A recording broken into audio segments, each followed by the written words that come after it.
ಸ್ವಾಗತ ಸ್ನೇಹಿತರೆ. ಈ ಬ್ಲಡ್ ಪ್ರೆಷರ್, ರಕ್ತದ ಒತ್ತಡ ಅವ್ರಿಗೆ ರೆಗ್ಯುಲರಾಗಿ ಮಾತ್ರೆ ತಿನ್ನೋರು, ಮಧುಮೇಹ, ಶುಗರ್ಗೆ ರೆಗ್ಯುಲರಾಗಿ ಮಾತ್ರೆ ತಿನ್ನೋರು, ಹೃದಯ ಸಂಬಂಧ ಕಾಯಿಲೆಗಳು, ಹಾರ್ಟ್ ರಿಲೇಟೆಡ್ ಇಲ್ನೆಸ್ಗೆ ರೆಗ್ಯುಲರಾಗಿ ಮಾತ್ರೆ ತಿನ್ನೋರಿವೆ, ಮತ್ತು ಆ್ಯಂಗ್ಸೈಟಿ, ಡಿಪ್ರೆಷನ್ಗೆ, ಮತ್ತು ಬೇರೆ ಇಂಥ ಹಲವಾರು ರೋಗಗಳಿಗೆ ರೆಗ್ಯುಲರ್ ಕ್ರಾನಿಕ್ ಡಿಸೀಸ್ಗೆ ಮಾತ್ರೆ ತಿನ್ನೋರಿಗೆ ಒಂದು ಥರ ಡಿಫ್ರೆಂಟಾಗಿ ಒಂದು ಸಿಮ್ಟಮ್ಸ್ ಇರ್ತದೆ. ಏನಪ್ಪ ಅಂದರೆ ಬಾಯಿ ಒಣಗ್ತಾ ಇರ್ತದೆ, ಬಾಯಾರಿಕೆ ಆಗ್ತಾ ಇರ್ತದೆ, ಮತ್ತು ಏನು ತಿಂದರೂ ಟೇಸ್ಟ್ ಇರಲ್ಲ, ಹೊಟ್ಟೆ ಹಸಿತಾ ಇರ್ತದೆ, ತಿನ್ನೋಕ್ಕೆ ಮನಸ್ಸು ಬರಲ್ಲ. ಅದನ್ನು ಝೀರೋಸ್ಟೋಮಿಯಾ ಅಂತ ಕರೀತಾರೆ. ಇದನ್ನು ಒಂದು ಸರಳವಾಗಿ ಒಂದು ಮನೆ ಮದ್ದದಲ್ಲಿ ಕ್ಲಿಯರ್ ಮಾಡೋದು ನಾನು ಹೇಳ್ಕೊಡ್ತೀನಿ. ಫಸ್ಟ್ ಆಫ್ ಆಲ್ ಈ ವಿಡಿಯೋ ಪೂರ್ತಿ ನೋಡಿದ್ರೆ ಅರ್ಥ ಆಗುತ್ತೆ ನಿಮಗೆ, ಇಲ್ಲ ಅರ್ಥ ಆಗಲ್ಲ. ಪೂರ್ತಿ ವಿಡಿಯೋ ನೋಡಿ ನಿಮ್ಗೆ ಅರ್ಥ ಆಗುತ್ತೆ. ಏನು ಮಾಡಬೇಕಪ್ಪ ಅಂದರೆ, ಬೆಳಗ್ಗೆ ಎದ್ದಿದ ತಕ್ಷಣ ಒಂದು ಬಾಯಿ ಮುಕುಳ್ಸೋ ಮದ್ದನ್ನು ಮಾಡ್ಕೊಬೇಕು.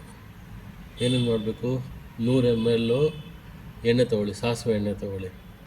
ಅದಕ್ಕೆ 10 ಗ್ರಾಮಷ್ಟು ಬ್ಲ್ಯಾಕ್ ಸಾಲ್ಟ್, ಕಪ್ಪುಪ್ಪು, 10 ಗ್ರಾಮಷ್ಟು ಜೀರಿಗೆ ಪುಡಿ, 10 ಗ್ರಾಮಷ್ಟು ಸೋಂಪು, 10 ಗ್ರಾಮಷ್ಟು ಪೆಪ್ಪರ್ ಪೌಡ್ರ್ ಅಂದರೆ ಮೆಣಸು, ಕರಿಮೆಣಸು ಪೌಡ್ರು, 10 ಗ್ರಾಮಷ್ಟು ಮುಲೇಟಿ ಅಂದರೆ ಅದನ್ನು ಲಿಕೋರೈಟ್ ಅಂತಲೂ ಕರೀತಾರೆ, ಅರ್ಧದ ಪೌಡ್ರು, ಮತ್ತು 10 ಗ್ರಾಮಷ್ಟು ಕಲ್ಸಕ್ಕರೆ ಹಾಕಿ ಮಿಕ್ಸ್ ಮಾಡ್ಕೊಳ್ಳಿ.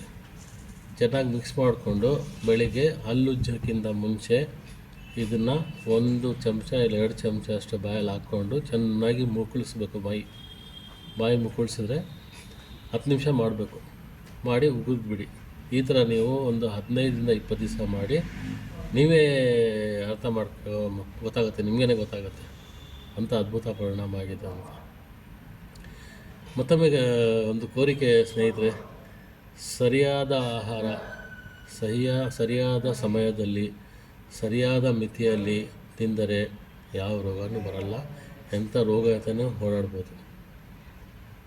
ಕ್ವಾಲಿಟಿ ಫುಡ್ಡು ತಿನ್ನಬೇಕು, ಸರಿಯಾದ ಸಮಯಕ್ಕೆ ತಿನ್ನಿ, ಮತ್ತು ತಿಂದಿದ ತಕ್ಷಣ ನೀರು ಕುಡಿಬೇಡಿ ಲೀಟ್ರ್ ಗಟ್ಟಲೆ. ಆಹಾರ ಜೀರ್ಣ ಹಾಕೋಕ್ಕೆ ನಿಮಗೆ ಆ್ಯಸಿಡ್ ಇದೆಯಲ್ಲ, ಆ್ಯಸಿಡ್ ಬೇಕು, ಬಾಯಲ್ಲಿರೋದು, ಹೊಟ್ಟೆಲಿರೋದು. ಈ ವಿಡಿಯೋನ ಒಂದ್ಸಲಿ ಲೈಕ್ ಮಾಡಿ, ಏನು ಕಳ್ಕೊಳ್ಳಲ್ಲ, ಸಬ್ಸ್ಕ್ರೈಬ್ ಮಾಡಿ. ನನಗೆ ಲಾಭ ಆಗುತ್ತೆ, ನನಗೆ ಬೆಂಬಲ ಸಿಗುತ್ತೆ ವೀಡಿಯೋಗಳು ಮಾಡೋಕ್ಕೆ, ಮತ್ತು ಈ ಥರ ಮನೆ ಮದ್ದನ್ನು ಮಾಡೋಕ್ಕೂ ನನಗೆ ತುಂಬ ಒಂದು ಅನುಕೂಲ ಆಗುತ್ತೆ. ಮತ್ತು ಈ ವಿಡಿಯೋನ ಬೇರೆಯವ್ರಿಗೆ ಶೇರು ಮಾಡಿ. ಗೊತ್ತದ ಫ್ರೆಂಡ್ಸ್? ಮತ್ತೊಮ್ಮೆ ಹೇಳ್ಕೊತೀನಿ, ಒಳ್ಳೆಯ ಜೀವನ ಬೇಕಂದರೆ, ಆರೋಗ್ಯವಾದ ಜೀವನ ಬೇಕಂದರೆ ನಮ್ಮ ಬಾಯಿ ಮುಖ್ಯ. 5 ನಿಮಿಷ ಟೇಸ್ಟ್ಗೋಸ್ಕರ ನೀವು ಲೈಫ್ನ ಹಾಳು ಮಾಡ್ಕೊಬೇಡಿ. ಅರ್ಥದ ಸ್ನೇಹಿತರೆ, ಧನ್ಯವಾದ.